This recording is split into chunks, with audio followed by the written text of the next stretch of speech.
2021년 7월 17일 토요일입니다. 제헌절이기도 합니다.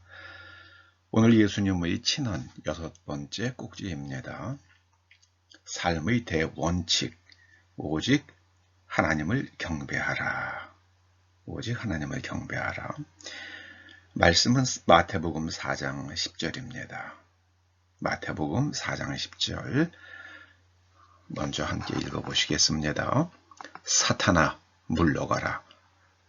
기록되었으되 주 너의 하나님을 경배하고 다만 그를 섬기라 하였느니라.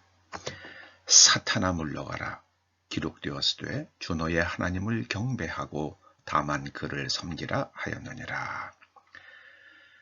오직 하나님을 경배하라. 이것이 우리의 삶의 대원칙이 되어야만 합니다. 마귀가 예수님을 데리고 지극히 높은 산으로 가서 천하 만국과 그 영광을 보여주며 유혹합니다. 만일 나에게 엎드려 경배하면 이 모든 것을 너에게 주리라. 여러분, 이런 유혹은 물리치는 것이 결코 쉽지 않습니다. 수많은 사람들이 이 유혹에 넘어갑니다.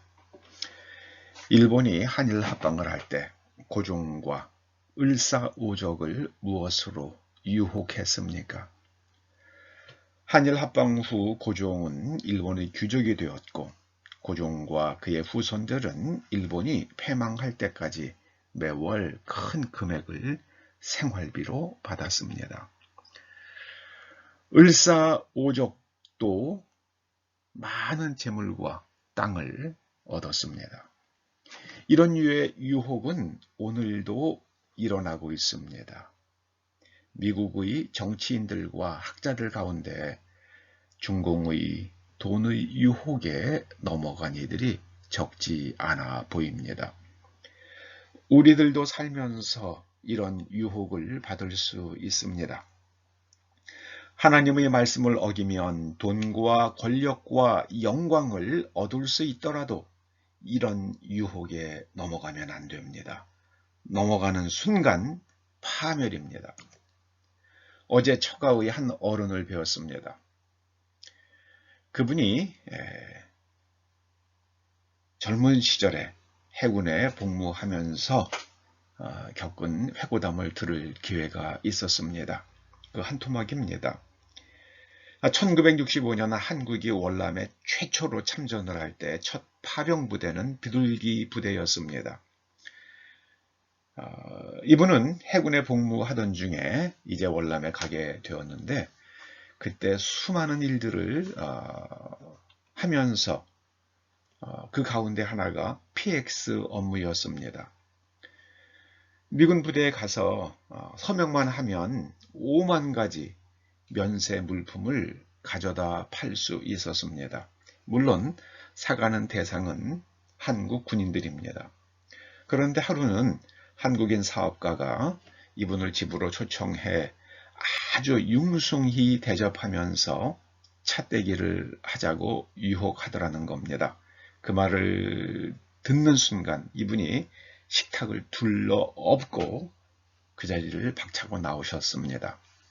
그러자 이 한인 사업가가 이분을 차떼기로 장사를 한다는 PX 물건을 빼돌린다는 무고로 진정을 해서 군 감찰을 받으면서 많은 고초를 겪었으나 모든 것이 해명되어 이제 자유롭게 되었다는 그런 회고담을 들었습니다. 참 군 수사관들도 그때 답답하더라고요. 정말 차떼기를 했으면 미군 부대에서 그 인보이스를 써서 미군 부대에 넘겨주고 그리고 물건을 받았다는 수령증에 사인을 하고 물건을 가져올 거 아닙니까? 나중에 이분이 가서 미군 부대에 가서 확인만 해봐라. 내가 물건을 가져온 게 있는지, 내가 인보이스에 보낸 인보이스에 그런 차떼기 물량이 있는지 그것만 확인해라. 그랬다고 그래서 모든 것이 밝혀졌다는 그런 회고담이었습니다. 요즘 한국에서 한동안 아주 큰 뉴스의 초점이었던 그런 분이 있죠. 우리나라 최고의 법과 대학원의 교수였고 또 권력도 누린 분 아닙니까? 이분의 가정이 중공의 거액 투자 의향서 하나에 휘말리면서 온 집안이 풍비박산이 나고 말았습니다. 미국의 정치인들과 기업인들 가운데도 부와 명성과 권력으로 유혹하는 사탄에게 정신을 내어주는 이들이 많아 보입니다. 아니, 온 세계에 각 나라에 특별히 제3세계 국가들에 차고 넘칠 것입니다. 노아 시대에 온 땅에 사람의 죄악이 가득하게 되자 자연이 세상을 심판했습니다. 물론 그 배후에는 하나님이 계셨습니다.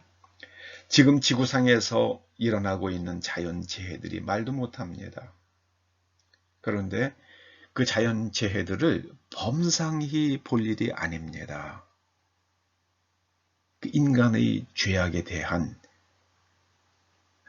하나님의 지금 경고장들이라고 저는 생각을 합니다. 그것이 제 해석입니다. 여러분, 권력자들만 이런 유혹을 받는 것이 아닙니다. 힘 있는 자들만 이런 유혹을 받는 것이 아닙니다. 개인들도 그러합니다. 먹고 살아야 한다는 말로 법과 질서와 도덕을 파괴하는 일들이 비일비재합니다. 아마 최악의 사회는 우리 이웃 국가들이 아닌가 이런 생각을 합니다. 여러분, 하늘에서 하나님이 보고 계십니다. 그걸 잊지 말아야 합니다. 언제나 하나님을 경배하고 그분만 예배하는 삶이 최고의 삶의 방식입니다. 삶의 대원칙, 모든 사람의 삶의 대원칙, 오직 하나님을 경배하고 다만 그를 섬길 것이니라. 섬긴다는 말과 예배한다는 말은 히브리어나 헬라어나 단어가 같습니다. 하나님을 섬기고 하나님만 예배하는, 하나님께 부종하는 그런 복된 삶을 사는 우리와 우리의 후손들 되기를 주님의 이름으로 축원합니다. 기도하십시오. 아버지 하나님, 이 삶의 대원칙을 지키는 하나님의 자녀들 되게 하여 주시옵소서.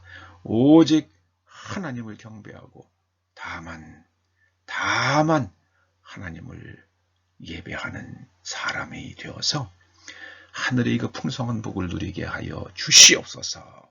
예수님의 이름으로 기도드립니다. 아멘.